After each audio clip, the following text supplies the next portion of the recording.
Hello सखी सहेलियों, कैसे हो आप सब। आशा करती हूँ कि आप सब बहुत अच्छे होंगे और मैं भी बहुत अच्छी हूँ। आज है 10 तारीख और आज है सकट चौथ। आप सभी को सकट चौथ की हार्दिक शुभकामनाएं। आज है लक्ष्मी माता का दिन, तो मुझे क्या करना है, अपने घर को चमकाना है, कोने कोने साफ करने हैं। तो सुबह का टाइम है, वही करीब 6 बजे है और अब मैं सर्दियों में 6 बजे ही उठती हूँ क्योंकि बच्चे स्कूल नहीं जाते हैं तो मुझे भी कोई दिक्कत नहीं होती है, इसलिए मैं भी अपने समय पे उठ जाती हूँ। हालांकि 6 बजे भी बहुत कोहरा, घना कोहरा रहता है। तो यहाँ पे मेरे हस्बैंड रात में काम करते हैं तो इसीलिए गद्दे वगैरह सब बिछाए होते हैं क्योंकि सर्दियों में ठंडी रहती है। तो सब कुछ 2-3 चीज़ें बिछा लेते हैं तो सर्दी नहीं लगती है, क्योंकि रात भर बैठ के काम करना होता है और रात में ठंडी बहुत लगती है।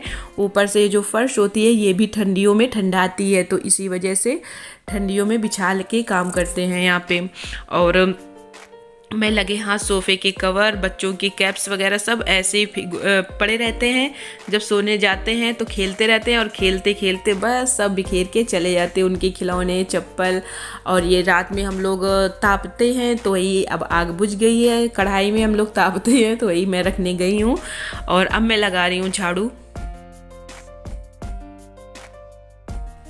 जैसे कि आप सभी को पता है कि आज सकट चौथ है, तो आज है मेरा फास्ट और मैं फास्ट पहली बार रह रही हूँ, मैंने कभी नहीं रखा है अभी तक।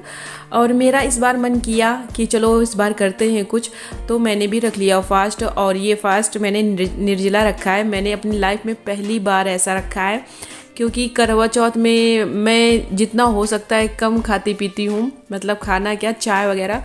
तो इस बार करवा चौथ में क्या हुआ कि 12 बजे तक मैं निर्जला रही, इसके बाद इतने भयंकर चक्कर आने लगे, काला काला दिखने लगा, तो मुझे चाय बना के पीना पड़ा। हालांकि इसके बाद मैंने कुछ नहीं खाया पिया, सिर्फ चाय पिया था। लेकिन गर्मी थी तो प्यास वगैरह तो लगती है, लेकिन मैंने नहीं पिया था कुछ भी। लेकिन इस बार सकट चौथ सर्दियों में होता है ना, तो पानी आने का कोई झंझट नहीं होता है। तो इस बार मैं पूरा निर्जला रही हूँ, कुछ भी मैंने नहीं खाया पिया है। जैसे कि मैंने बताया था कि आज मुझे अपने घर को चमकाना है क्योंकि ये दिन माता लक्ष्मी का होता है। और यहाँ पे मैं लगा रही हूँ पोंछा, झाड़ू मैंने सब जब लगा रही थी तो साथ में जीना की भी लगा देती हूँ झाड़ू। तो यहाँ पे मैं पोंछा लगा रही हूँ और पूरे नीचे तक जाऊँगी, पोंछा लगाते हुए आऊँगी ऊपर।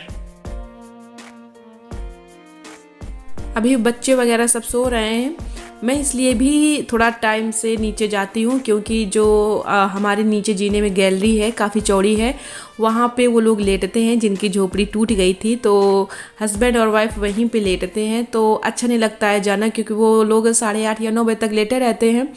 तो मैं जानबूझ के लेट करती हूँ, ऊपर का पूरा काम निपटा लेती हूँ, फिर जब जीने का काम होता है मैं जाती हूँ। तो यहाँ पे मेरा काम हो गया है और मैं लंच में बना रही हूँ सब्ज़ी और पूड़ी बना रही हूँ। ये पूड़ी अजवाइन की है, नमक डाल के बनाया है, बहुत अच्छा लगता है खाने में। पूड़ी चाय के साथ खाओ या सब्ज़ी के साथ खाओ या बच्चों को ऐसे ही दे दो, बच्चे भी बड़े चाव से खाते हैं। मेरा आरू ये पूड़ियाँ बहुत पसंद करता है। आकाश तो खाता ही खाता है, मेरे घर में सबको पूड़ियाँ ज़्यादा पसंद हैं। अजवाइन वाली पूड़ी डाल के बना दो, बस हो गया। और साथ में बनाई थी मैंने आलू और बंदे की सब्ज़ी गर्मा गर्म। ये देखिए, मुझे तो खाना नहीं है, मैंने बना के रख दिया है बच्चों के लिए, हस्बैंड के लिए। तो ये देखिए कितनी बढ़िया सब्ज़ी लग रही है, सब्ज़ी और पूड़ी मैंने बनाई है। और देखते हैं आगे क्या क्या काम कर रहे हैं। तो यहाँ पे शाम का टाइम है, करीब 3 या 4 बजे होंगे। तो मैं यहाँ पे तिल भून रही हूँ और तिल भूनने के बाद मैं बना लूँगी लड्डू। और ये लड्डू मैं पहली बार बना रही हूँ, मुझे दिमाग में बस यही आ रहा है कि मैं ये लड्डू बना पाऊँगी कि नहीं बनाऊँगी। और मैंने यूट्यूब से भी देखा है, बाकी गांव में अम्मा हैं, भाभी हैं, मम्मी है, मेरी सास है, मैंने सबसे पूछा है कि कैसे बनाना है। मुझे मेरी दीदियाँ भी हैं, मुझे क्योंकि बनाना आता नहीं है। मुझे तिल भूनना तो आता है, लेकिन ये जो पाग इसको बोलते हैं, गुड़ का पाग है, ये कितनी देर तक पकाना है यही नहीं पता था। तो बड़ी बेचैनी सी हो रही थी कि लड्डू बनेंगे कि नहीं बनेंगे। फाइनली मैंने अपने लड्डू तैयार कर लिए और आ गया ये जेठानी का लड़का है जो येलो कलर का पैंट पहने है, ये आरू ऊपर बैठा है। तो तीनों लोग खेलने जा रहे हैं अब, क्योंकि ये त्यौहार मैंने पहली बार घर पे मनाया है। तो ये आकर्ष है, पूछ रहा है कि ये मम्मी क्या है, कैसे बनाती हो लड्डू, ये काले क्यों हैं, ये सब पूछ रहा है। तो मुझे हंसी आ रही थी बताने में, क्योंकि मुझे तो पता था, मैं अपने गांव में बैठ के देखा करती थी जब अम्मा लोग बनाया करती थी। और ये देखिए कितने प्यारे, पहली बार मैंने बनाया है तिल के लड्डू, मुझे बहुत खुशी हो रही थी बनाने में और फाइनली बन गए। तो काले तिल बनाए थे लड्डू और इसके बाद मैंने सफ़ेद तिल भी भून लिया था और गुड़ का पाक कर लिया था। इसके बाद छान के डाल रही हूँ। तो छान के डालने से ये होता है ना कि जो हल्के से कीट वगैरह नहीं होते हैं, इसमें कंकर टाइप का कुछ भी होता है गुड़ में, बिल्कुल साफ़ सुथरा हो जाता है छान दो तो, और खाने में बड़े ही अच्छे लगते हैं। तो यहाँ पे मैं छान लूँगी और छान के इनको भी बना लूँगी गोल गोल से लड्डू। और मुझे बहुत अच्छा लग रहा है आज काम करने में। और ये देखिए मेरे लड्डू तैयार हो गए। आधा किलो मैंने तिल लिया था और आधा किलो मैंने सफ़ेद वाले ये लिए थे, काले वाले तिल आधा किलो और सफ़ेद वाले तिल आधा किलो। तो ये लड्डू मेरे कंप्लीट हो गए। लड्डू बनाते बनाते काफ़ी टाइम हो गया था और फिर खाना वगैरह बनाना था, शकरकंद उबालनी थी, काफ़ी टाइम हो जाता है काम करने में। तो ये टाइम करीब वही होगा 7 सवा 7 होंगे टाइम। और यहाँ पे मैं पूजा की तैयारी कर रही हूँ, तो मुझे जैसा पता है मैं वैसे ही करे दे रही हूँ। नीचे कलश रख दिया है और गौर भी बना दिया है, तो उसमें मैं सिंदूर डालूँगी और सुहाग इन्हीं से लूँगी। और प्रसाद रख दिया है, तिल के लड्डू हैं, शकरकंद है, फल वगैरह हैं।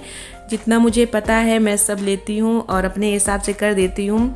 और जो गौर वगैरह होती है, पार्वती वगैरह होती है, वो मैंने सब बनाया है। मैंने पूछ लिया था कि कैसे क्या करना है, तो वही है। मैं पूजा अपने हिसाब से कर ले रही हूँ और माफ़ी भी मांग ले रही हूँ कि अगर कोई भी गलती हो जाए तो माता रानी हमें माफ़ कर देना।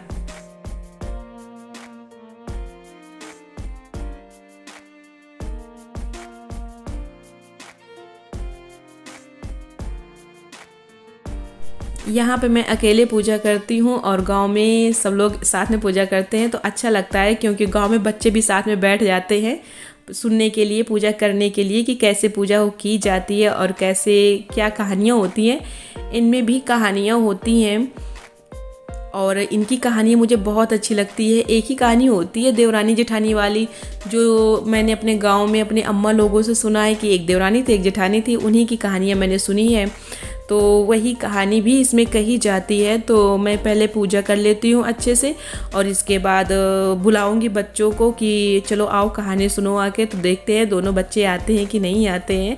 तो यहाँ पे मेरे दोनों गुल्लू पुल्लू बैठ गए हैं और क्योंकि ये कहानी सुनाई जाती है तो मैं भी अपने बच्चों के सामने ही कहानी सुना रही हूँ और उनको बता रही हूँ कि माता लक्ष्मी घर में कैसे आई थी और क्या क्या उन्होंने किया है। तो अच्छा लगा है और बड़े चाव से सुन रहे थे। आकर्ष तो बहुत अच्छे सुन रहा था और आरू है कि नौटंकी दिखा रहा था। देख सकते हैं आप वीडियो में कि कैसे नौटंकी दिखा रहा है वो।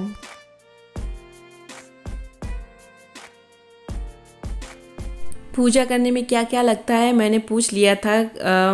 जो ऊपर रहती है ना, जिनकी बस्ती झोपड़ी टूट गई थी, जो हमारे यहाँ नीचे लेटती हैं, तो उन्हीं से मैंने पूछ लिया था कि क्या क्या लगता है। तो गोबर और मिट्टी के जो डेले होते हैं उन्होंने ही दे दिया था और उन्होंने अपने लड़के से मंगवा लिया था। तो मैंने भी ले लिया था उनसे पूजा करने के लिए और बता दिया था कि उन्हें क्या क्या क्या कैसे करना है। तो मैंने भी पूछ लिया, तो ये पूछ लिया था और बहुत अच्छे तरीके से अपनी पूजा निपटा डाली।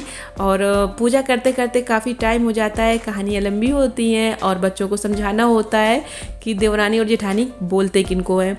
तो वो लोग कंफ्यूज हो जाते हैं ना, इसी वजह से पूछते हैं कि क्या कौन सी तो अमीर और गरीब ये कहानी होती है। मुझे भी अच्छी लगती थी कहानी जब अम्मा लोग सुनाया करती थी, लेकिन मैं भी कंफ्यूज हो जाया करती थी कि देवरानी और जेठानी में, क्योंकि छोटे में इतना कुछ पता नहीं होता है।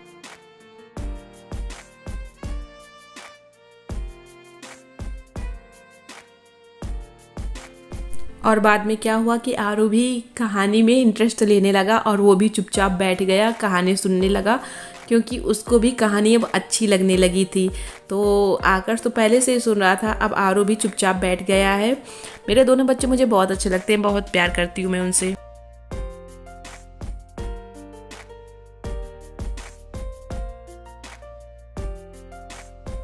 और यहीं पे मैं कहानी का हो गया द एंड मेरे। और आकर्ष और आरुष चले गए हैं, लेकिन आकर्ष को याद आया कि पूजा करने के बाद पैर छुए जाते हैं। तो पहले आकर्ष ने पैर छू लिया, तो आरुष ने देखा कि भैया ने पैर छू लिया है तो मैं भी पैर छू लेता हूँ, तो वो भी आ गया छूने के लिए पैर। और यहाँ पे मैं सुहाग ले रही हूँ, जो मैंने गौर बनाया था ना गोबर का, उसी में मैंने सिंदूर डाल लिया था और उसी से मैंने सुहाग ले लिया है। और यहाँ मैं माता रानी से प्रार्थना कर रही हूँ कि माता रानी सब पे अपनी कृपा दृष्टि बनाए रखें, कृपा करें माता रानी। ये देख सकते हैं कि मैंने कलश और ये गौर वगैरह बनाई है, और ये देखिए माता रानी है। और हालांकि यहाँ पे गणेश भगवान होने चाहिए, लेकिन इस फोटो में नहीं है मेरे। तो ये देखिए भोग वगैरह मैंने ऐसे लगाया है, और मैंने चौक बनाए थे आटे से। तो देख सकते हैं कि कितना बढ़िया लग रहा है पूजा करने में। पूजा करने के बाद मैं आ गई हूँ किचन पे और फटाफट बना रही हूँ, चाय बना रही हूँ, बर्तन रख दूँगी। और क्योंकि जो लड्डू वगैरह सब बनाए थे, शकरकंद उबाली थी, तो बर्तन काफ़ी हो गए थे, तो मैंने धुल दिया था, लगे हाथ ही धुल दिया था, बाद के लिए नहीं छोड़ा था। तो वही बर्तन सूख गए हैं, तो मैंने सोचा चलो ड्रॉल में रख देते हैं। अगर ये मेरा वीडियो आपको पसंद आया हो तो लाइक सब्सक्राइब शेयर ज़रूर करिएगा अपने फ्रेंड्स एंड फैमिली के साथ। और सकट की पूजा आपके यहाँ कैसे होती है कमेंट्स में ज़रूर बताना कि आपके यहाँ पूजा कैसी होती है। तो चलिए मिलते हैं नेक्स्ट वीडियो में, तब तक के लिए बाय बाय।